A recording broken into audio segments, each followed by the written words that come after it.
একটা দুর্দান্ত winter special baby পটেটোর recipe নিয়ে আজ হাজির হয়েছে বন্ধুরা। খুবই সুস্বাদু এবং কালার এবং টেক্সচার দেখুন এটা কতটা লোভনীয় হয়েছে দেখতে।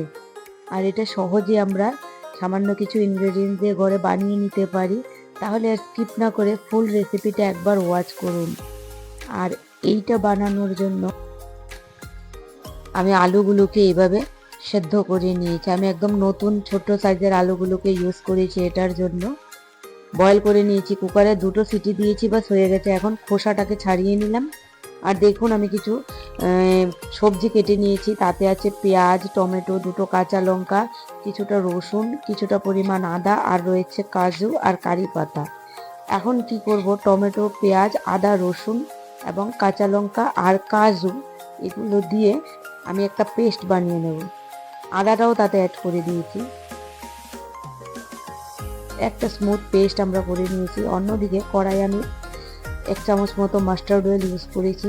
আর তাতে এখন অ্যাড করব, তেলটা একটু গরম হয়ে যাওয়ার পর, কাশ্মীরি রেড চিলি পাউডার 1/2 চামচ, তারপর দিচ্ছি হলুদ গুঁড়ো, আর দিয়ে দিচ্ছি সামান্য পরিমাণ নুন। এটাকে একটু তেলটার মধ্যে মিক্স করে দেব। করে আমরা তাতে আলুগুলোকে অ্যাড করে দেবো। আলুগুলোকে ভালো করে একটু রেড কালার করে আমরা ভেজে নেব এই তেলটার মধ্যে।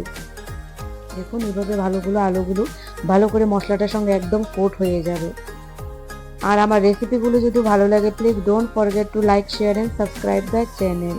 দেখুন আলুগুলো ভাজা হয়ে গেছে। এখন অন্যদিকে আমি কড়াই আবার 2 চামচ মতো তেল দিয়ে দিয়েছি। আর তাতে দিয়েছি একটা ড্রাই রেড চিলি, আর দিয়েছি কারি পাতা ফোড়ন, আর দিয়েছি কিউমিন সিড বা গোটা জিরে। একটু ভাজা হয়ে যাওয়ার পর তাতে যে পেঁয়াজ রসুনের পেস্টটা বানিয়ে রেখেছি ওটা দিয়ে দেবো। দিয়ে ভালো করে একটু মিক্স করে নেব। একটু জলটা টেনে এলে এটার, তারপর তাতে আমরা বেসিক ড্রাই মশলা অ্যাড করছি। তাতে দিচ্ছি নুন, তারপরে জিরে গুঁড়ো, ধনে গুঁড়ো, তারপরে রেড চিলি পাউডার, আর দিয়েছি ড্রাই রোস্টেড গরম মশলা বা ভাজা মশলা, যেটা আমি ঘরেই বানিয়ে রেখেছি। সেই ভাজা মশলাটা তাতে দিয়েছি। আর সামান্য একটু চিনি অ্যাড করেছি যেন মশলাটা ব্যালেন্স হবে আর কালারটাও খুব দুর্দান্ত আসবে, সেই জন্য একটু চিনি তাতে অ্যাড করেছি। এখন মশলাটাকে ভালো করে কষিয়ে নেব আমরা পেঁয়াজ রসুনটার সঙ্গে। বাস কিছুক্ষণ ভাজা ভাজা হয়ে যাওয়ার পর তাতে অ্যাড করছি 3 টেবিল স্পুন মতো দই। দইটাকেও ভালো করে এটার সঙ্গে মিশিয়ে নেব। একদম দইটাও ভালো করে তেল ছেড়ে দেবে। এই স্টেজে এখন কিছুটা পরিমাণ মিক্সির জারটা ধুয়ে আমি জল দিয়ে দিচ্ছি। মশলাটাকে ভালো করে একটু ফুটিয়ে নেব। তাতে দিচ্ছি এখন কিছুটা পরিমাণ বা মটরশুঁটি আমি তাতে অ্যাড করে দিয়েছি।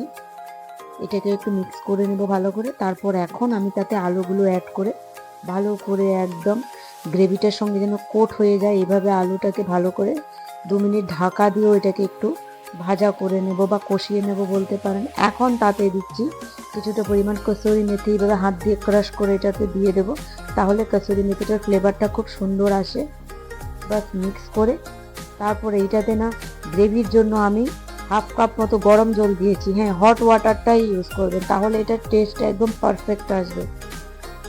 বাস গরম জলটা দিয়ে 2 থেকে 3 মিনিট আমরা গ্রেভিটাকে ফুটিয়ে নেব। আর আলুগুলো অলরেডি সেদ্ধ হয়েছে, তাহলে বেশিক্ষণ লাগবে না।